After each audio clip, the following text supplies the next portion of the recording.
So in summary, it tastes fantastic. But did it cost $2? Absolutely the fuck not. Let me tell you, let's get into the prices because I have the hard facts right here, the truth.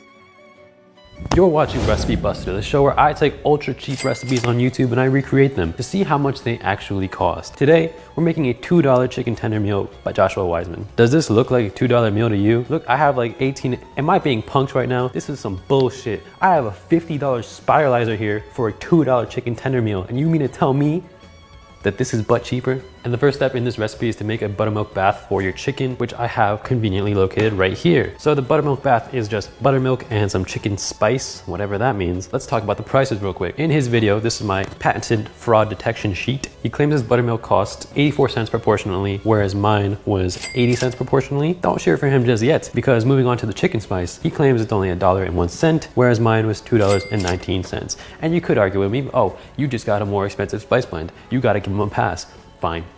But let's talk about the chicken spice in further detail because he uses it twice in his video. But the second instance of using the spice is actually a larger quantity, though he uses the same price. And if that ain't but fraudulent, I don't know what is. So without further ado, we're gonna add our cut up chicken strips into the buttermilk bath, let it marinate for 20 minutes, and then move on to the rest of the recipe. Now I'm just gonna carefully drop my meat into this buttermilk bath. And about the chicken, the prices that he gave were just egregious because I know he lives in Texas. I know this video was posted 9 months ago, but we did the inflation calculation and his original price of $5.09 only comes out to about $5.40, whereas I paid $13.79 for my chicken. And before you say, oh, you must be using some real exotic shit, I'm just using the lowest price for the cheapest store brand available. And I want you yourself to show me anywhere where you could get 4 thick chicken breasts for $5.09 because me personally couldn't do it. Josh's breasts were substantially larger than mine and his chicken was pretty thick too, whereas mine was on the thinner side, again, to cut costs, to give him a fighting chance, but I know that it's just not even gonna come out to a close price. So the next step is to prep our potatoes.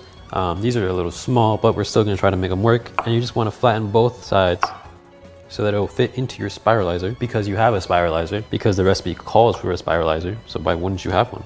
And now that my potatoes have been prepped, I'm gonna get them into the spiralizer. But before I do, I'm gonna mention the price, which came out roughly to about $2.20. Whereas in his video, he claimed they were $2.75. But again, don't cheer for the man because I did get a slightly lesser quantity of potatoes. It's what was available at the time, so we're gonna roll with it anyway. So we just gotta get this spiralizer in place. I don't really know how this newfound technology works, but all right, it is adhered.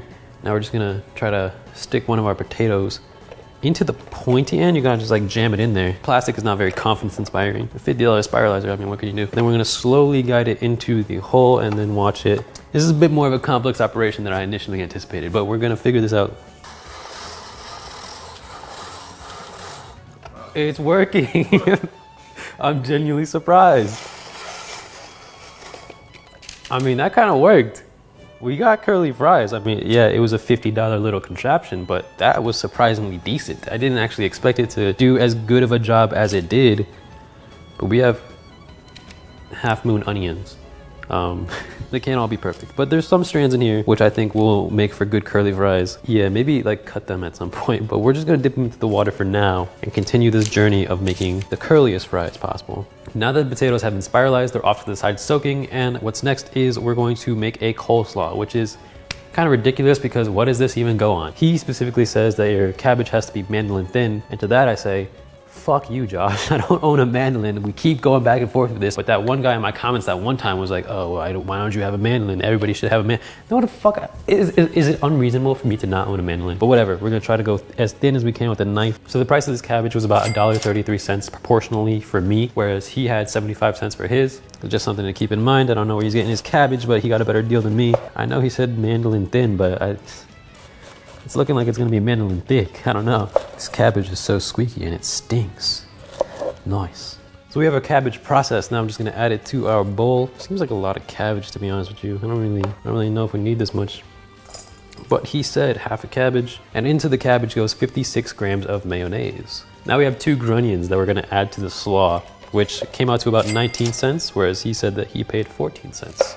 So now I'm just mixing the slaw with the mayo and the grunions. Then we're gonna add our grated garlic and zest of 1 lemon and its juice. Now I'm mixing it right now ahead of time just because I was a bit too zealous with this recipe. I didn't really realize you had to mix the other things first and then the mayo last. I did the mayo first. So I'm gonna try to compensate for that by mixing it beforehand. I thought this wouldn't be enough mayo, I'm not gonna lie, but this feels proper saturated now at this point. So now we're gonna add the garlic to the slaw, and his garlic price was about 25 cents proportionally, whereas mine was about 50 cents proportionally. Don't know where he's getting his garlic. He got a pretty good deal, I guess.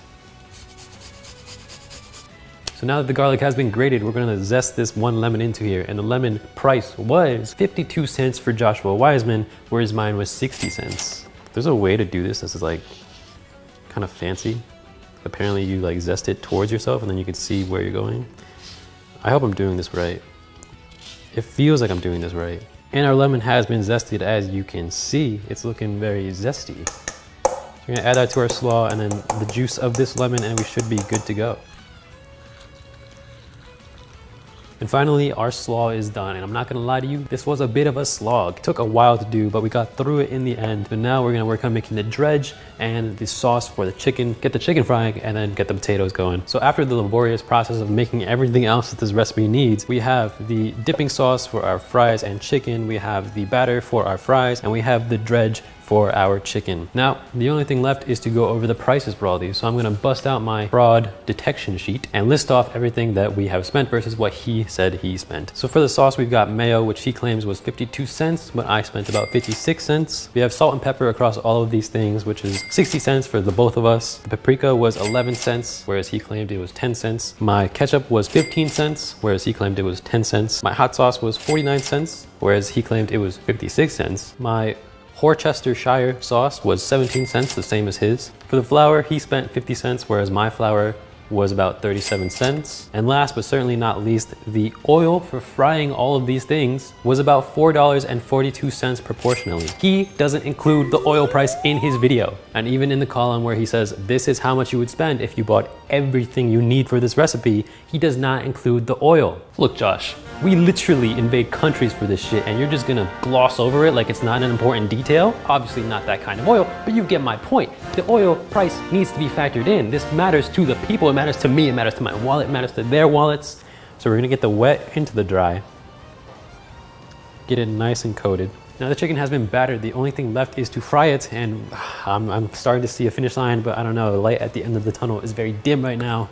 I'm starving, it's been hours, but without further ado,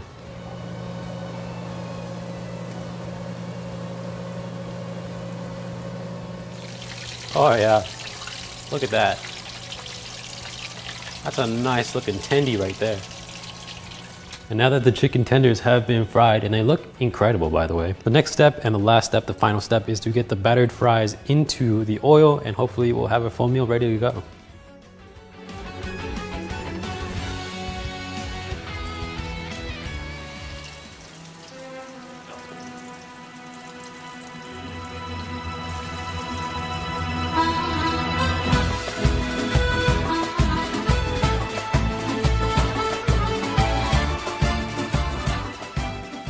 And at long last, we finally have the $2 chicken tender meal before us. I'm not gonna lie, it's probably one of the more visually stunning things that I've made, but it is, after all, just fried chicken and french fries. Without further ado, I'm gonna try to get a little bit of this. Forget the slaw, I don't even like coleslaw, I'm just gonna dip it first. Wow, look at that. Finally, some good fucking food. A little bit of slaw in my mouth. Bit of garlic, nice freshness from the lemon. The lemon zest really like brightens everything up. Get some fries on here. It's kind of congealed together a little bit.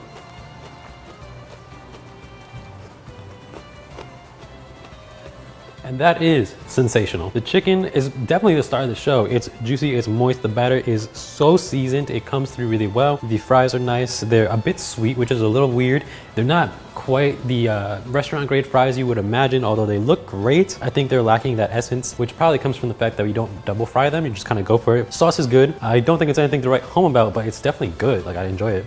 And the slaw is good when it's paired with everything else at the same time. Would probably be better on a sandwich, but individually, I think it kind of falls flat. The total that I spent on this meal proportionally is $28.47 compared to his price of $14.50. He claims this makes 8 servings, and at 8 servings, his price is $1.78. But if we go by the money that I spent, the price per serving is $3.56. That is double the price of what he claims. The fraudometer is at a 10. 10 out of 10 fraudulent activity. If you had just told me that this meal was gonna be $3.56 per serving, fine. Fine, like I accept that. That would have been fine. I would have still watched the video and thought it was a cheap meal. But the fact that you're undercutting it by half the amount, disingenuous, fraudulent, and I will not stand for that. Specifically because my feet hurt. I've been doing this for hours. This took hours, and if you wanna go through that, go right ahead. It's a fantastic meal. But if you also wanna just go to a restaurant real quick, 10 minutes down the street, get your meal and be out in less than an hour, that's on you too. You probably spent way less money and still enjoyed it the same amount. And with all that said, I would like to thank my patrons. Thank you to 𝘳𝘬𝘳𝑦, thank you to Max Jin, thank you to Lisa, I appreciate you so much. And of course, thank you to everybody on the fridge. If you too would like to get on the fridge or just support the show in general, because I spent over $150 to make this video. The spiralizer alone was 50 bucks. Link to the Patreon is in the pinned comment below. Now if you'll excuse me.